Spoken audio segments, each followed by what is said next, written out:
Ok, là on est à la troisième partie qui est notre dernière partie. Vous voyez les quatre cas de vent qu'on a généré qui sort là-bas. Je rentre dans le modèle, là on a tout. Je dois vérifier, j'ai pas de problème. Je vais lancer maintenant les calculs. Je passe d'abord dans analyse. Je vais lancer l'analyse statique d'abord pour voir un peu.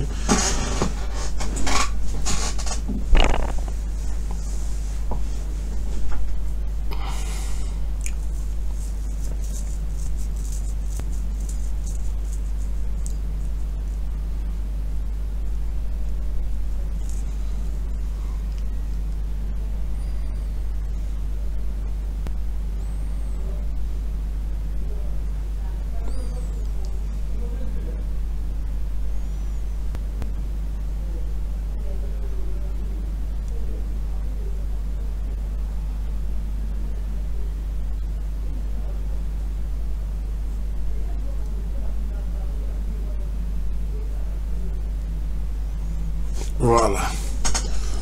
Là, on a un problème de maillage. On a tout ce qu'il faut comme problème avec les logiciels. Je viens là avec le cas de charge, cas de service par exemple. Je vais voir les efforts. D'abord les réactions d'appui.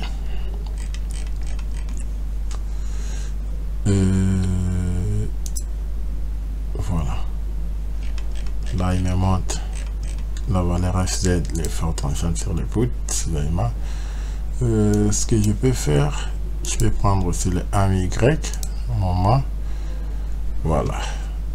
Là, c'est pas grave. Moi, je passe dans résultat. Le diagramme des efforts normaux sur le poteau. Voilà. Si je mets effort, il me met des valeurs sur chaque poteau. Donc voilà. Et je peux vérifier aussi le cas de moment max sur mes poutres. Voilà. Si je fais ça, le diagramme aussi augmente. Voilà. Par rapport aux barres, je peux travailler avec c'était où je prends le plan, mon plan de coupe, je tire par exemple jusque là et je viens encore de l'autre côté, je le tire comme ça et je valide pour voir calmement chaque trame par exemple. Je vais faire ça.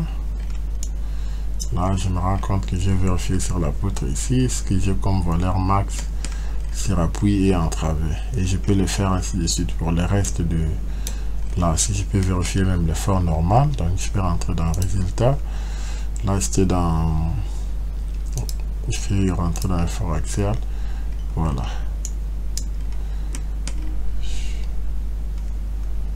Je le vois mes valeurs au pied de chaque poteau et à la tête de chaque poteau. Voilà. Et les réactions ainsi qu'on a, c'est ça. Dessous de chaque élément. Là, c'était sur les éléments DD. Je peux rentrer dans modifier. Je vais réinitialiser l'ensemble. Voilà les réactions que j'ai sur chaque appui, c'est ça. Si je rentre dans j'enlève réaction, je passe dans tout ce qui est force équivalente, par exemple horizontalement. On n'a pas fait les cas sismiques. Ok. Et je passe dans effort ici par rapport au voile. Voilà. Je peux voir ce que j'ai comme moment. Et je peux chercher le FX. Voilà. Je peux prendre tout ce qui est au moment.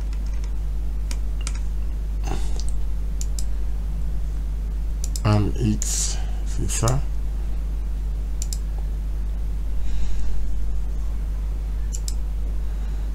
Donc, voilà.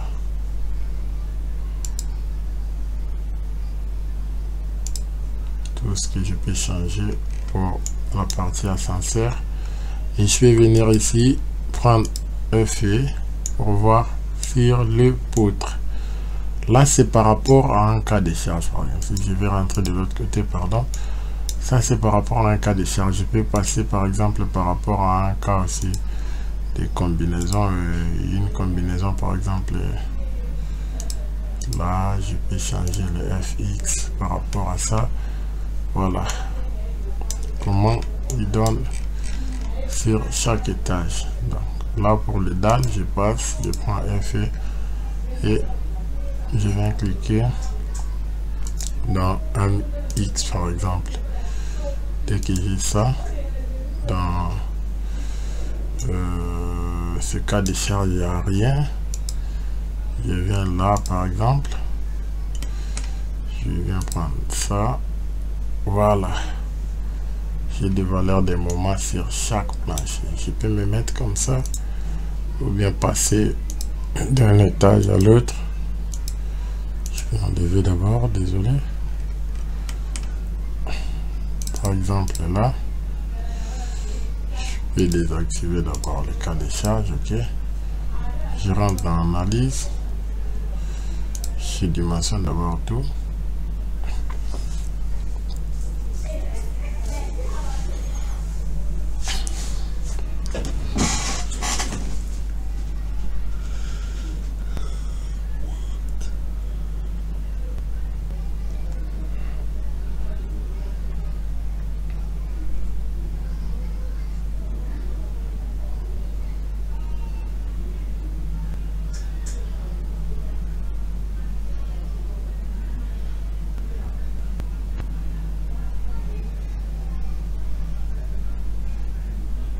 Voilà, là je peux prendre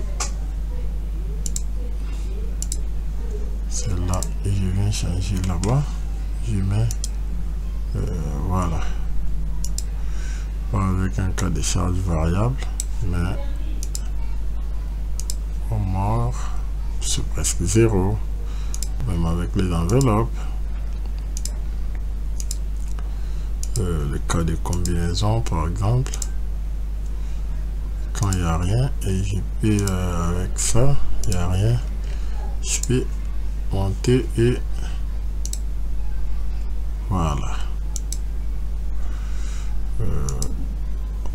Voilà, j'ai aussi possibilité de voir tout ce qui est section d'armature sur chaque panneau par rapport à la combinaison que j'ai au-dessus, en dessous, suivant X et Y. C'est ici qu'il faut le faire. Donc si je rentre en 3D, voilà, mon modèle est là. Là, c'était dans analyse pour voir les résultats de tout ce que vous avez. Et je peux passer maintenant au niveau dimensionnement. Dimensionner tout statique d'abord. Je vais lancer le calcul là-bas.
Voilà, là ça vient de finir. Tout ce qui passe, c'est ce qui est en vert, et il y a qu'une barre apparemment qui ne tient pas.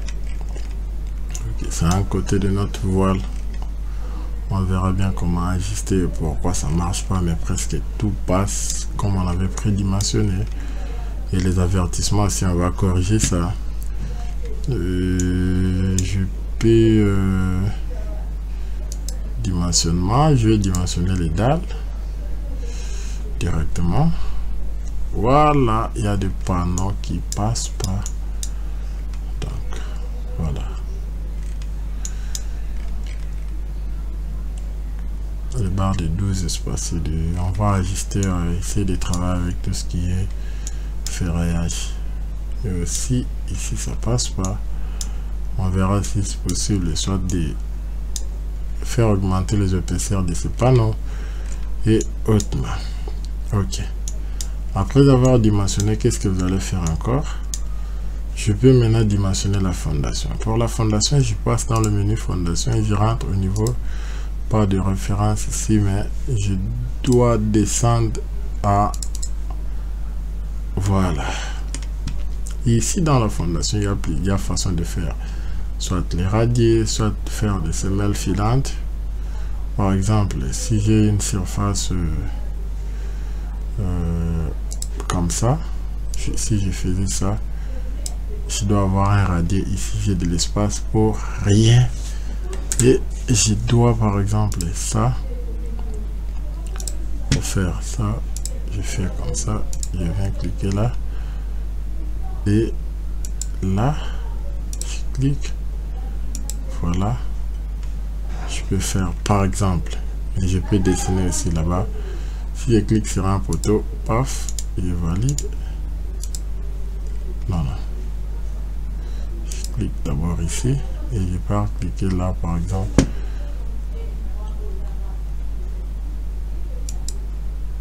Voilà, il m'a défini une fondation.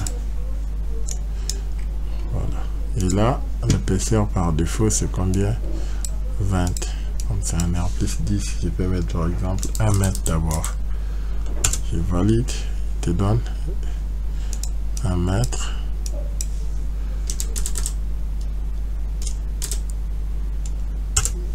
Voilà, et je vais appliquer.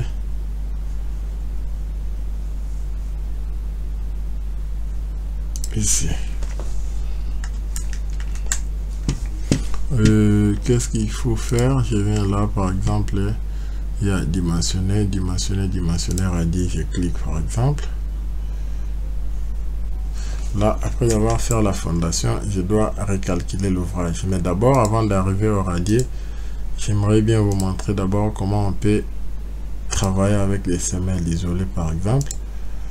Je viens là, semelles sous poteau, je fais ça, je me mets des semelles partout. Là ce sont d'abord des semelles isolées et semelles filantes sous voile. Si je fais ça ici déjà par défaut, il me met des semelles sous mes voiles en ascenseur. Et qu'est-ce que je vais faire? À partir d'ici, je vais dimensionner mes fondations. Ça sont des dimensions par défaut. Vous allez voir comment les logiciels va générer.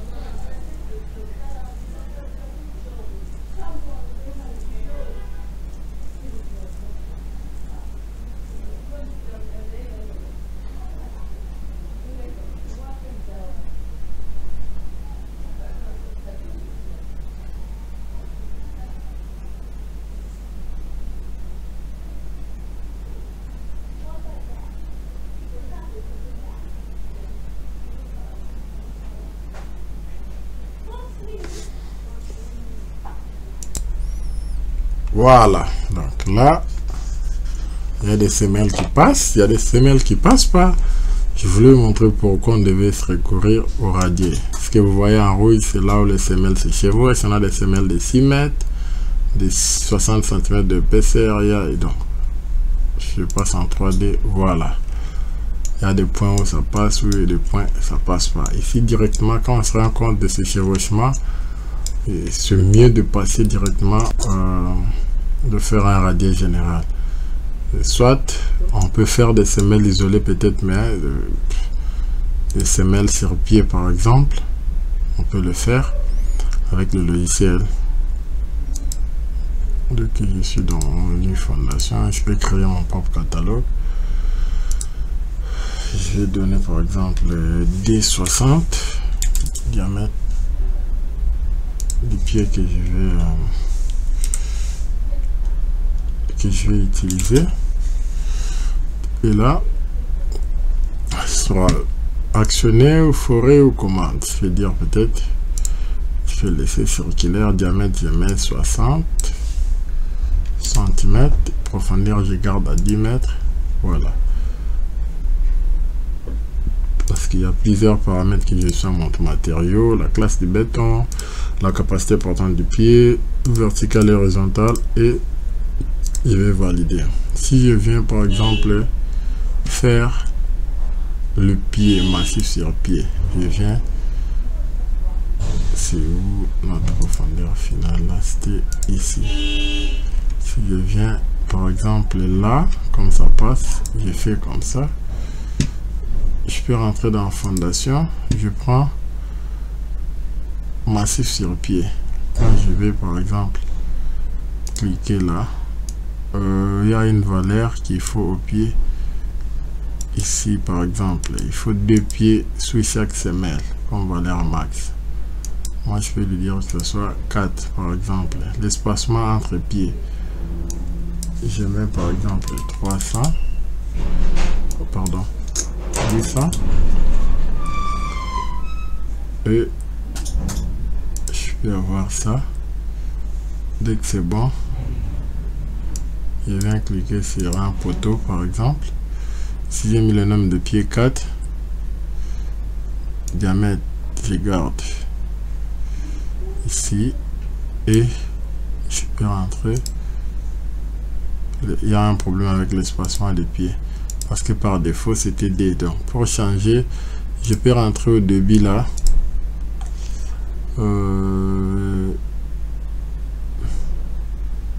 Paramètres. Là, béton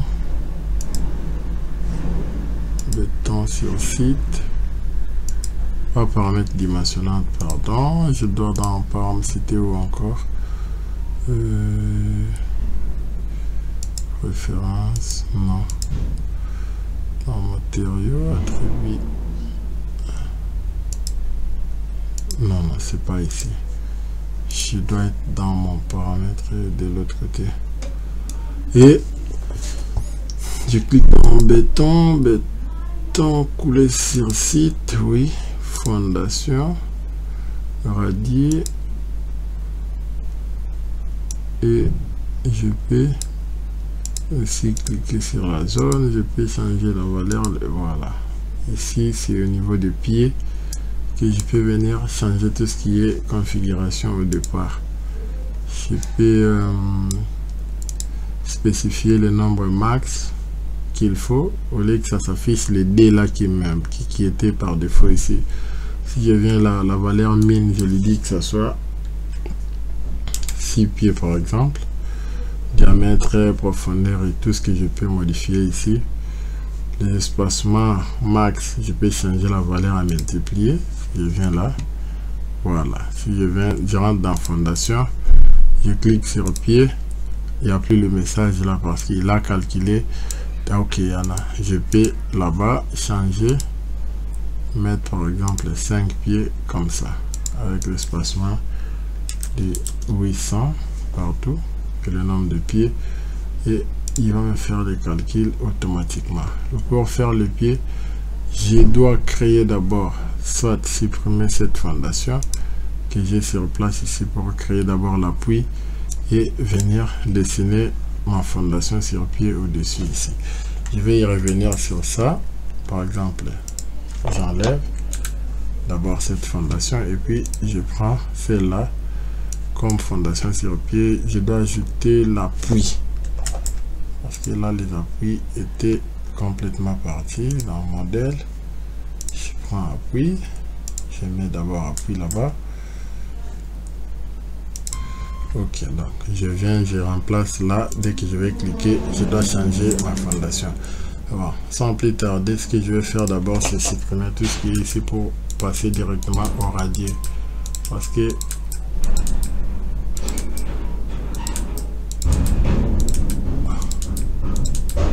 parmi les détails que je peux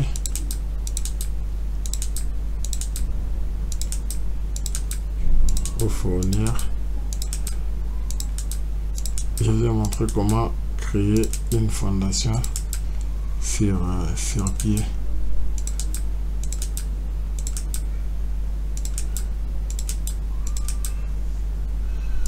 Donc, comme on supprime là-bas, qu'est-ce que je dois faire? Je viens là, catalogue, je vais pas dire des pieds. Je peux lui dire par exemple 4 pieds. Sous chaque semelle espacé de 1,50 m. Donc je mets quasi 5, un au milieu, ok. Et je peux valider. Dès que je viens là, je clique, voilà. Donc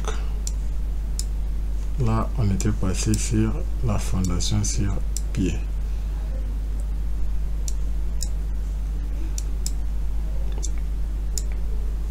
Là il faut passer dans semelle filante et je peux dimensionner massif sur pied. Je clique là et voilà pourquoi on est passé par rapport aux semelles sur pied. Il y a des semelles qui vérifient quasi et il y a des qui ne vérifient pas. Et là il va dimensionner, il nous propose 6 pieds sous chaque semelle. Là où ça passe pas, il y a moyen toujours de commencer à traiter. Si je passe en 3D, voilà, comme j'ai mon bâtiment avec mes semelles sur pied qui passent sans problème après dimensionnement, et je peux corriger les erreurs de ce qui passe pas.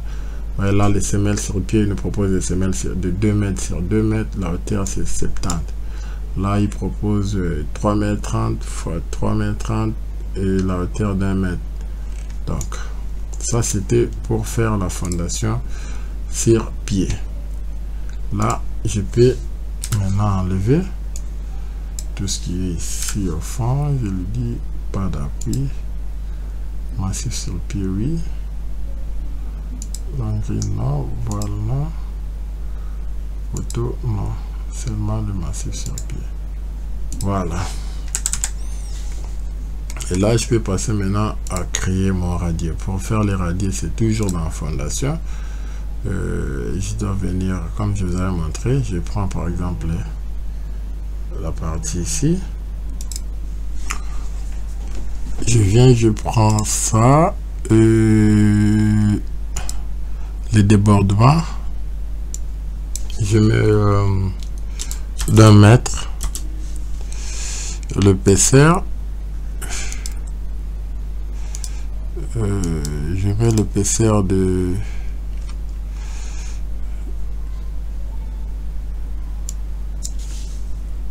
d'1 mètre aussi, et je viens, je clique là,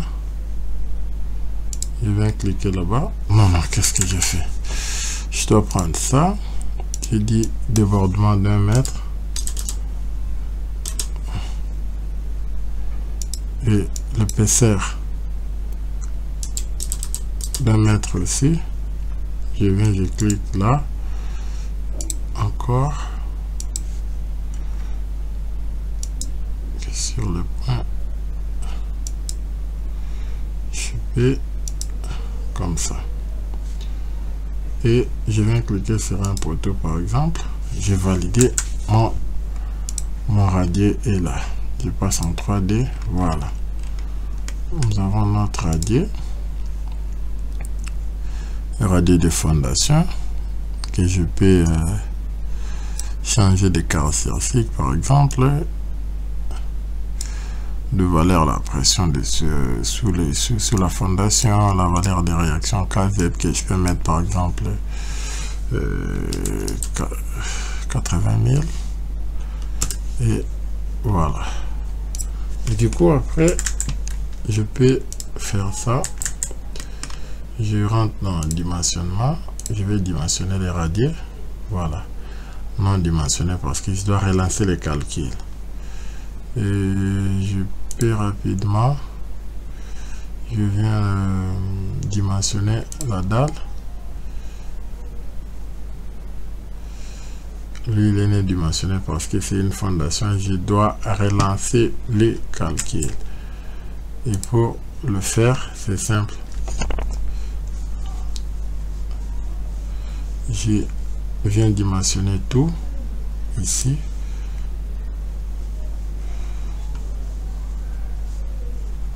je viens dans dimensionner tout gravitationnel, je dois attendre un peu. Là il y a un petit souci parce que si je vérifie, je rentre dans modèle, je devais enlever les appuis, voilà, c'est ce que je vois là-bas comme avertissement. Je peux cliquer et je vais comprendre, voilà, il y a l'appui que j'avais ajouté, que j'avais changé là-bas, que je peux supprimer. Là je vérifie, ok, et je peux relancer le calcul, voilà. Le poteau déjà il n'y a pas de problème, ce qui passe, et je peux dimensionner les dalles,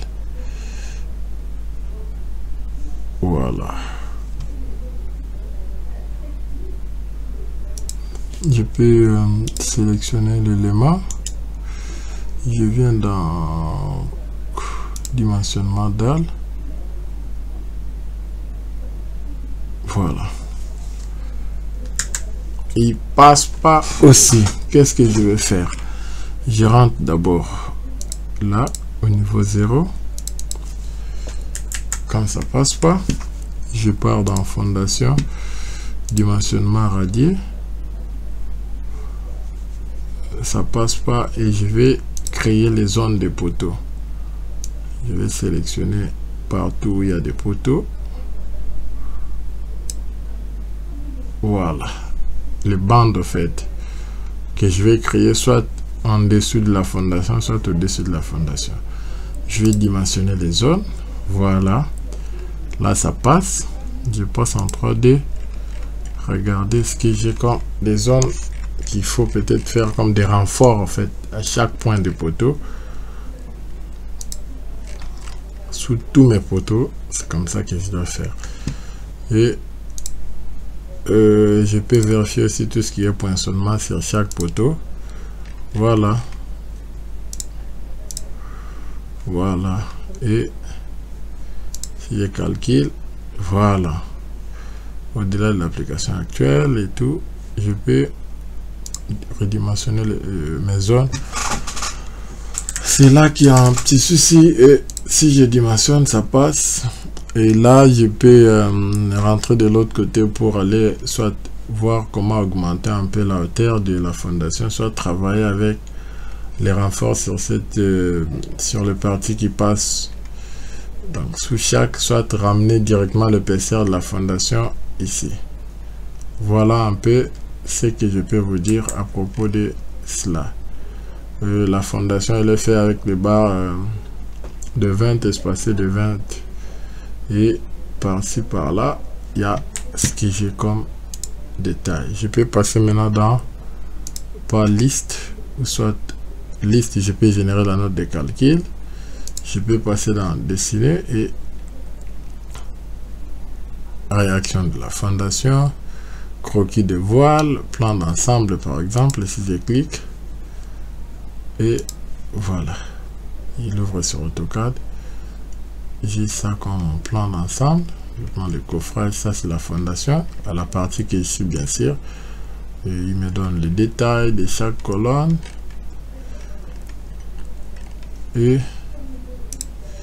ça c'était dans je peux un fort aux extrémités par exemple.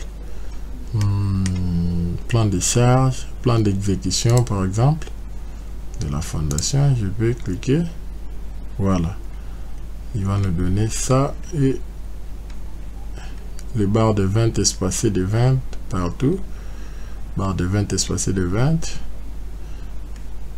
et là où il dit que ça a échoué, c'est là où j'étais en train d'essayer de vérifier tout ce qui était poinçonnement que je peux enlever. Et voilà,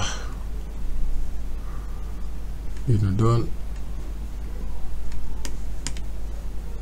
le longueur totale de barre que je dois comme masse totale si je devais faire la commande. Voilà. Et là c'était pour le plan d'exécution de la dalle ou de la fondation. Là ce sont les croquis des fondations par exemple. Là, croquis sur pied. Tout ça ici je peux générer par exemple. Et là je vais lui dire armature supérieure simplement. Je clique, il va essayer de générer et nous ramener ça de l'autre côté. Plan de charge par exemple, plan de charge, tout ce qui est chargement je peux générer. Réaction sous chaque fondation par exemple. Voilà, par rapport à ce que on avait défini de l'autre côté. Tous par en DXF. Croquis des poteaux, je peux par exemple par rapport à tous mes poteaux aux étages, voilà, croquis des poteaux, je peux générer tout sur AutoCAD. Voilà le plan d'exécution des poteaux et de ferraillage où on commence avec les barres à partir de la fondation et dans la section 12 barres de 12, les barres de 16, le poteau qu'il y a, et il donne, il groupe en fait, il va grouper des CCR1 et CCRD nombre 8, et tu pars simplement sur le plan par exemple et je cherche les CCRD, CCR3 par exemple, et tout ça sont des nominations de poteaux et je viens au tableau pour voir le plan d'exécution. Ça c'était pour le poteau. Je peux générer aussi pour le voile par exemple sur la terre, pareil avec ce que j'ai fait de l'autre côté. Voilà, il te donne le ferraillage de la fondation jusqu'au niveau R+10, les barres de 16 qui font un renfort partout. Voilà. Et même pour les poutres, là je suis au niveau de la fondation et je dois monter à un étage pour changer. Je peux passer dans la gestion des croquis, je peux commencer à des croquis en béton, je peux commencer à ajouter et pas générer, pas encore générer et tout ce que je peux pour faire les impressions. Donc voilà un peu ce que je pouvais vous montrer sur Tekla Structural Designer. Je crois qu'on va utiliser le même projet. La forme de la fondation dépend. Il y a une personne qui peut dire qu'on ne pas perdre le béton ici. Et je peux à partir de là faire de l'autre côté. Tout dépend de l'utilisateur. C'était en fait une vidéo pour vous montrer ce que le logiciel est capable de faire. Donc là, si je passe en 3D, je rentre dans modèle. Je peux cliquer sur un poteau, hormis ce qu'on a vu là-bas, un poteau comme ça. Je viens, clic droit, je viens c'était où encore créer, redessiner, non, voilà, générer un dessin, paf, voilà, il me donne la hauteur totale de notre bâtiment et il te donne les armatures de la fondation jusqu'à R+10 que tu peux aussi imprimer et envoyer au chantier avec les détails précis. La hauteur sous poutre et la hauteur totale de poutre, et le barre de fer, c'est ce que vous voyez de l'autre côté. Donc, et les niveaux qu'il a déterminé ici. Pareil avec ce que j'ai fait avec le poteau, je peux aussi avec une poutre par exemple. Je vais voir quelle poutre qui traverse le bâtiment dans l'ensemble. Je vais prendre celle-là. Non.